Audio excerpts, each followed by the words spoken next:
LinkedIn presents.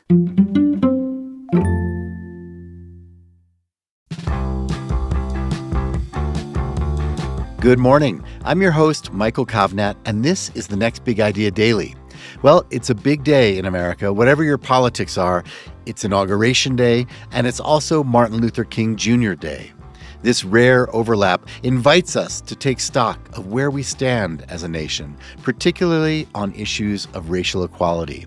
And while progress has no doubt been made in some areas, one stark indicator remains virtually unchanged: wealth.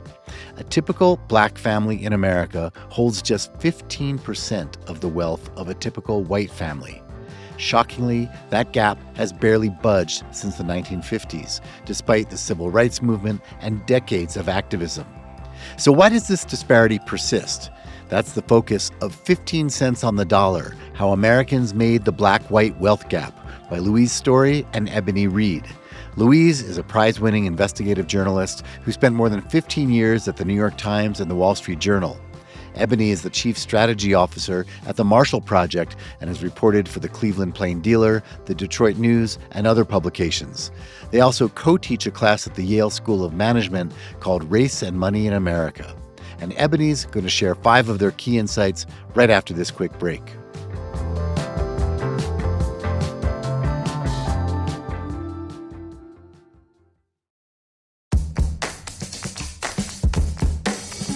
Hey you! I'm Andrew Seaman. Do you want a new job? Or do you want to move forward in your career? Well, you should listen to my weekly show called Get Hired with Andrew Seaman.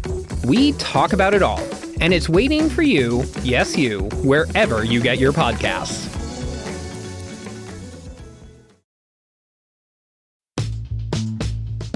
People are often confused about what wealth is. If you ask people to define wealth, their answers are all over the place. Some confuse wealth with income, or the amount you get paid at work. Some include intangible things like education, health, and happiness in their definitions of wealth. Some describe assets like houses, but forget those houses often are mortgaged. Some say wealth is power. Even the MBA students we teach at Yale University gave us a range of answers when we asked them to define wealth. So what is it? Wealth is what you own minus what you owe. Or, as the U.S. Federal Reserve says, it is the value of all your assets minus your liabilities. Because people don't understand wealth very well, they don't really understand wealth gaps. 15 cents on the dollar should be a nationally recognized statistic. 15 cents on the dollar is the amount of wealth a typical black family has compared to $1 in wealth held by the typical white family. This ratio is true for both the average and median black families compared to the average and median white families. This figure is about where it was 70 years ago before the civil rights movement took off. The lack of public knowledge about this data point motivated us to write this book, and our number one goal is to make 15 cents on the dollar a nationally recognized statistic. Just like new conversations that occurred in recent decades as people became more aware of the gender pay gap, we think that making this data point around the black-white wealth gap well recognized and better understood can help communities, companies, and people all over the country. It will change conversations about housing, banking, education, DEI programs, healthcare, taxation, the justice system, and so many areas. We hope people will help us spread this data point in their communities. The absolute dollar amount is simply hard to move. The length of time till the gap closes is long. Many readers will find it surprising how little the black-white wealth gap has moved in modern history, and it's unlikely to close in the near future. We feature some calculations in our book that show, at current rates of change, the gap will take on the order of 100 years or more to close. That is to say, typical black families will likely have a fraction of the wealth of typical white families for generations. We don't share these numbers to be negative, but often we talk with people and they think with the few corporate DEI programs or new college scholarships that the gap is going to be gone by the time their children are adults. A dose of realism is needed about the vastness of the gap and how very persuasive it is in just about every aspect of business, politics, and the economy. The story is in all of us. We have all been affected by the Black-white wealth gap and other racial gaps. And we tell this economic story through people. For all the data points, it's people who have been affected by the Black-white wealth gap. In our book, you will get behind the scenes on the financial history of Michael Render, better known as the Grammy-winning rapper Killer Mike, and his family, as well as the financial history of civil rights leader and former Atlanta mayor Andrew Young, and finally the story of entertainment executive Ryan Glover.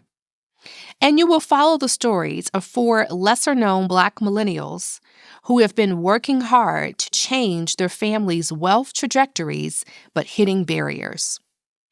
Within these millennials, you'll meet Tandria, a technology worker from rural North Carolina who can't afford to live in Atlanta, and James Lovelace, a victim of a rent-to-own contract in Atlanta who loves his home and fights for it, and James Woodall, a rising star in the NAACP who runs into issues because he's not from the Black elite, and Brooke Bacon, a Black man married to a white woman in New Hampshire who had left his Black roots behind.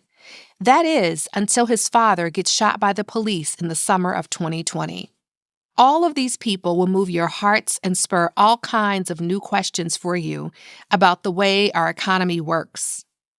By the end of our book, you will have gone on a journey and likely thought about your own family and where they won or lost out in economic strides and bounds. We all stand on the shoulders of the generations who came before us. One personal recommendation we make is more people should find a meaningful project in their lives in which they can partner with someone very different from themselves. The 2 of us are an example of this. Louise is a white woman who lives on the East Coast and is married with children. I, Ebony, am a Black woman who lives in Kansas City, Missouri, in the middle of the country, and I am a widow with no children. We share many values and outlooks on things, but our lived experiences and our races are different. We were committed to true partnership on this book, and to create that, we had to understand each other a lot better. We had to understand the time constraints we each had and the economics, and we had to ask questions like, is it equitable for us to put in the same amount of money or time when we have different amounts of money and time available?